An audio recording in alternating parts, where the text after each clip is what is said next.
What's good, everybody? It is Wednesday, October 19th. This is your daily sports betting brand of record. We call it the Early Edge. We are powered, as always, by the almighty SportsLine, the best value in all sports betting, and it's not close. I am the coach. Not a bad day at the brand on Tuesday. Katie Mox hit both of hers as the Yankees take care of business at home. My man, Mikey B, fresh out of the gate in the NBA, nails the two props on the show. And just like I told Johnny Bowman, Austin Hedges, he was due. He was due, and he got a hit in his first at-bat. But we got a busy day today at the brand. You want a little college football? You got it. AB and the boys, 3 p.m. Eastern time, as they do every single week. They preview the week in college football. By the way, Early Edge in 5 at 4 p.m. Eastern time, we will have a college football pick for the game tonight. Yes, there's a game tonight, Georgia State and App State. Let's bring in the stars of the show.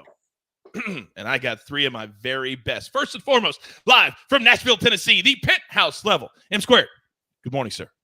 Good morning, Coach. Larry, good to see you here. We got Chief. We've got Martin. I can't wait to listen to Martin talk, so I'm going to shut up and get out of the way. Let's go. He is the guru for a reason, live from just south of London, England. Oh, he is Martin W. Green. Martin, good afternoon to you, sir. Good morning to you, Coach. I'm delighted to be back on the show with you, fine gentlemen. Hope I can live up to the billing. Oh, you most certainly always do. And he is the maestro. He's one of our OGs from the word go. Maestro, welcome back to the Early Edge, sir. Great to be back, guys. And what an NBA slate we have tonight. We had 2 games last night. We get 12 tonight, including the Suns. Can they at least, get some measure of revenge for getting embarrassed on their home floor in the playoffs last year against the Mavericks? Laying 4 to Dallas looks like a good spot, but there's a lot of good spots tonight.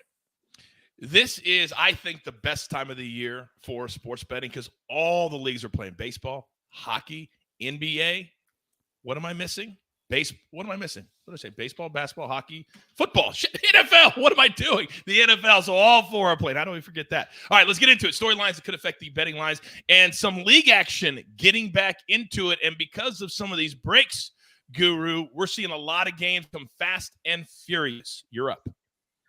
Yeah, that's correct, Coach. It's also a really good time of year for soccer betting because we're now a month or 2 into the season. Some trends are developing. We know how well each team's playing at home and away, which teams are on a hot streak in front of goal and which teams aren't. So hopefully this should normally be a reasonably profitable part of the season. And the games really are coming in thick and fast, especially this season because there's a Winter World Cup taking place in Qatar. It normally takes place in the summer, but they've had to move it to the winter because Qatar is just so hot in the summer.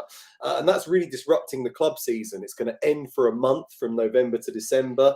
And they're really trying to just stuff in as many games as possible in the next couple of weeks.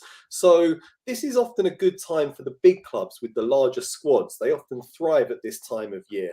I think that could bode well for Chelsea when they take on Brentford today. Very interesting. A little tease from the guru here this morning. All right, now, you talk about the NFL, and you talk about watching our weekly NFL mega preview from Tuesday. I hope you've done that already. If not, go to our YouTube page. If you're watching, you're there. Watch it on demand. Though, Maestro, we've got our eyes on the Colts and the Titans. Why? Well, I mean, you have AFC South supremacy on the line, and supremacy should be in quotations because both of these teams at the top of the division have been outscored. The Titans are 3-2, but they've been outscored by 22 points. The Colts are now 3-2-1. They've been outscored by 18 points, but I was surprised when this line opened at -2 for the Titans. I thought everyone was going to come in on the Colts. They appear to have gotten it together. Do you know, in that win over the Jags, 58 dropbacks for Matt Ryan, and he wasn't sacked. So the O-line playing better, and Jonathan Taylor should have a chance to come back because he practiced it on a limited basis last week, but didn't go against Jacksonville. So if all that happened, I was thinking the money might initially come in on the Colts, but it didn't. It came in on the Titans. We're seeing 2.5. Hasn't touched 3. I don't think it could get to 3, or if it does get to 3, it won't stay there.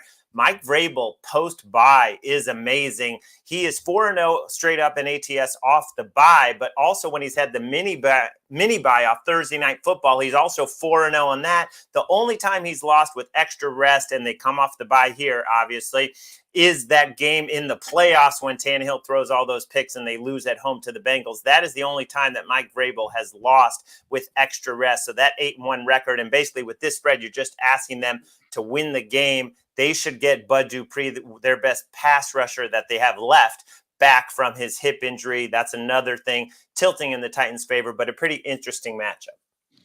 This will be just one of all of the games that we break down at noon Eastern time on Sunday afternoon right here on Early Edge Live. All right, let's get into our board for the day. But before we do that, we got to pay those pesky little bills. Here's a word from one of our incredible partners. And we are back. For those watching on YouTube, welcome to the Early Edge. Listening on Apple and Spotify, you mean so much to us. One play from SportsLine today. And if you're not a SportsLine member yet, what are you doing? It's been so long. But it's never too late. Use a promo code EARLY. I'll give you 30 days for free. Just come and check us out. I get tweets literally every day saying, Coach, just join SportsLine. It's amazing. How do you get that much information? I tell you all the time, it's all about information. All right, one play from SportsLine today. We're going to the NBA, and we're going to go to Phoenix, Mavericks, Suns. Last night, if you would have bet both overs, they both would have cashed. A lot of energy early in the season, a lot of points early in the season. So we're going to take the over 216 at minus 110. All right, it's time for my boys. So with all due respect to M Squared, whenever we have somebody on from another country, they get to go first. Guru, you're up, sir. Well, it is later here, so that kind of makes sense. It's 3 p.m. here. Okay, so I'm going to start with, as I mentioned, Chelsea versus Brentford. Chelsea are on a 5-game winning streak under new manager Graham Potter. They've rattled off Premier League victories over Crystal Palace, Wolves and Aston Villa, while they also beat Serie A champions AC Milan, home and away in the Champions League. So surging with momentum right now, and the Blues are playing a more ambitious and expansive brand of soccer under Potter's tutelage. It really appears to be paying dividends. They look well priced to me to beat Brentford in the West London derby today. The Bees did well to beat Brighton at the weekend, but a game against Chelsea represents a major step up in class. The Blues beat Brentford 1-0 on the road last season in the Premier League and 2-0 in the EFL Cup. Brentford did emerge victorious when these teams last met, which was at Stamford Bridge in April. I think Chelsea should gain revenge today. The odds look attractive, just a straight money line at minus 125. As I mentioned earlier, Chelsea have a really big squad, so they can rotate their troops at this busy time in the fixture period, whereas Brentford don't really have that luxury. So I'm on Chelsea for this one, not complicating it, just going for them to win at minus 125. My other pick is from Anfield, where Liverpool host West Ham. Both teams to score has paid off in 4 of the last 5 meetings between these teams. I think it could land again today. Liverpool have scored 13 out of 14 games in all competitions so far this season, but they've only kept 4 clean sheets. That means they've conceded 10 times. They're missing a key defender called Joel Matip. They're also missing their right back, Trent Alexander-Arnold. And I think West Ham could cause them problems in this match. The Hammers, they did make a slow start to the season, but they're starting to find their feet. They found the back of the net in their last 12 consecutive matches. So they're really on a hot streak in front of goal. And when you consider Liverpool's defensive problems, I really think West Ham should get on the score sheet here. Star summer signing Gianluca Scamacca has been leading the charge. They've also got Mikhail Antonio, lots of attacking options. And it's worth noting that both teams to score has paid off in 7 of their last 10 matches.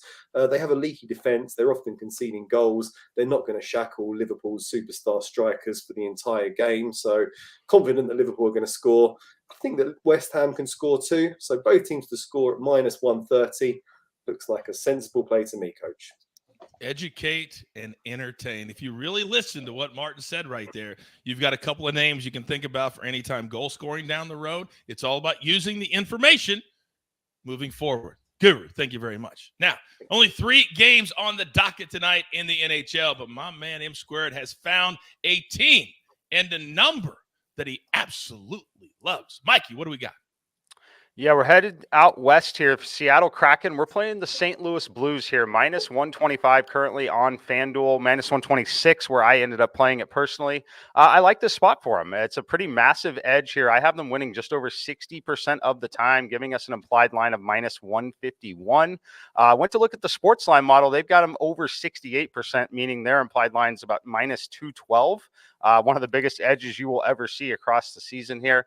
I have the Blues, the 11th best team in the power ratings, Kraken 27th. look, the Blues have only played one game so far this season. It's kind of an unusual scheduling start for them. Obviously, well rested, their first true road test of the season, but they started off hot. 5 goals in the first game here. They have the advantage across all 3 lines here, all 3 units. The Kraken, they've got the rookie on the top line, Matty Beniers. He's going to have a fine season. He's going to be good. But where they struggle is defensively and on the penalty kill. They're averaging a little over 12 minutes of penalty time so far this season, and they're a bottom 5 penalty kill and have been. We project them to still be in the bottom 5 on the penalty kill. Look for the Blues to score early and dictate the pace in this one. Give me the Blues minus 125. Boy, anytime you get a road team and in the projections, they cashing over 60% of the time, well, that's an advantage and value that you absolutely want to play. Now, as the Maestro mentioned, a full slate from the National Basketball Association. And Maestro, you have found a couple that I love. Talk to me. One of the best matchups we have is Cleveland visiting Toronto, and you have the top 2 vote getters in the Rookie of the Year with Scotty Barnes and Evan Mobley facing off. You also have Donovan Mitchell making his debut for Cleveland, and to me, that's the key. I think Toronto has the continuity. They return all 5 starters. You know, Siakam missed the beginning of last season. He had shoulder surgery, came on unbelievably strong, finished 23, 9 boards, 5 assists. He, I believe, is going to go to the next level and be a top 10 player in the league this season. And I just like the continuity. You know, Donovan Mitchell's going to explode. You know, they've got Darius Garland. They've got the big guys inside. But are the rest of the Cavs going to get used to playing with the ball a lot less in their hands than they're used to? I think it'll work, but it will take time. I'm going to lay the small number, Toronto minus 2.5. They covered 4 of the last 5 home meetings with Cleveland, but this should be a tremendous ball game. And then one player prop that jumped out, Jaden Ivey, his opener for the Pistons, over 10.5 points.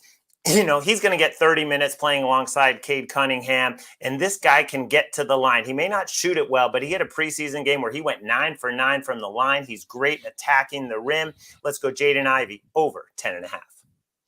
It's always nice to find those little spots at the beginning of the season before we really figure out what's going on based off of last year. You can get some really good value there. So I love both of those plays. All right. It is that time of the day. Do not forget more best bets coming up today on Early Edge in 5 at 4 p.m. Eastern time. Then, of course, AB and the boys college football mega preview at 3 p.m. Eastern time. So grab your paper, grab your pencil. Here is the recap courtesy of the snake on the 1s and the 2s. We're going to go with this. Maestro's on Jaden Ivey over 10.5 points, minus 120. Then the Raptors, minus 2.5. Great spot for them. Money line's probably only 140, 150 probably. Blues, money line, minus 126 from M Square. Then the Guru. He's on Chelsea on the money line. That's not the draw, no bet line. It's the money line, so they have to win in the 90 minutes. Liverpool, West Ham, both teams to score, minus 130. You heard all those Chick-fil-A nuggets of the day for that one. Then one play from SportsLine itself, Mavericks Suns. We're going to go over 216. We think there's going to be a lot of energy, a lot of stars scoring. And whenever the season starts, that's when you want to bang these overs because that's when the players are the freshest. All right, what a good start to our day. But remember, we're here every single day. So that being said, there's only one thing left to do. And I believe you all know what that is. You've got your marching orders. Let's take all of these tickets straight to the pay window. My entire crew, love them all. M Squared, Maestro, the Guru from south of London, Jake the Snake on the 1s and the 2s. I am the coach. This is the only place you need to be. We take care of you. We have fun with you. We want you here. Tell all your friends about the Early Edge. Good luck.